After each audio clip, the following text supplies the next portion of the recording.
அஸ்ஸலாமு அலைக்கும் வரஹ்மத்துல்லாஹி வபரகாத்துஹு. சில மனிதர்களை பார்க்கலாம், அவருக்கு ஒரு நல்ல சூழ்நிலை இருக்கிற வரைக்கும் இஸ்லாத்துக்குள்ளேயே இருந்தார். சூழ்நிலை மாறிச்சு, அந்த அட்மாஸ்பியர் மாறிச்சு, இஸ்லாத்தை விட்டு வெளியில் போயிட்டார். நவுதுபில்லா, இஸ்லாத்தை விட்டு என்ன சொன்னால் முர்த்ததா போயிட்டார். சில காலம் முர்த்ததாகவே இருந்தார், வேற விஷயங்களில் இருந்தார். ஒரு கால சூழ்நிலைக்கு அப்புறம் அவர் திருந்த ஆரம்பித்தார். வருத்தப்பட்டு ரொம்ப கைசேதப்பட்டு இஸ்லாத்துக்குள்ளே வந்தார்.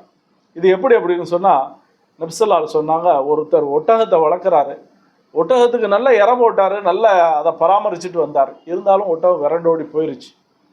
திருப்பி அவர் அந்த ஒட்டகம் ஒரு நாளுக்கு அப்புறம் கிடைச்சது. திருப்பி அந்த எஜமான் எப்படி வளர்த்தாரோ அதே போல் வளர்க்குறார். எப்படி எஜமானி இதை வளர்க்குறாரோ இதே போல தான் அல்லாஹு தாலா இவரை அரவணைச்சு கொள்கிறான். நபிஸல்லாஹு சொன்னாங்க, எப்படி அவர் இஸ்லாத்திலேருந்து வெளியில் போயிட்டு வருத்தப்பட்டு உள்ளே வந்துட்டு திருப்பி போயிட்டு எத்தனை தடவை போயிட்டு வந்தாலும் இவர் உள்ளே வர்றதை அல்லாஹு தாலா ஆதரிச்சுக்கிட்டே இருக்கிறான் அப்படின்னா, அப்போ இவர் இஸ்லாத்தில் இருக்கிறத அல்லாஹு தாலா ஆசைப்படுறான், இஸ்லாத்தின்படி வாழ்றதில் ஆசைப்படுறான், இஸ்லாத்திலே மௌத்தாகிறதையும் ஆசைப்படுறான்.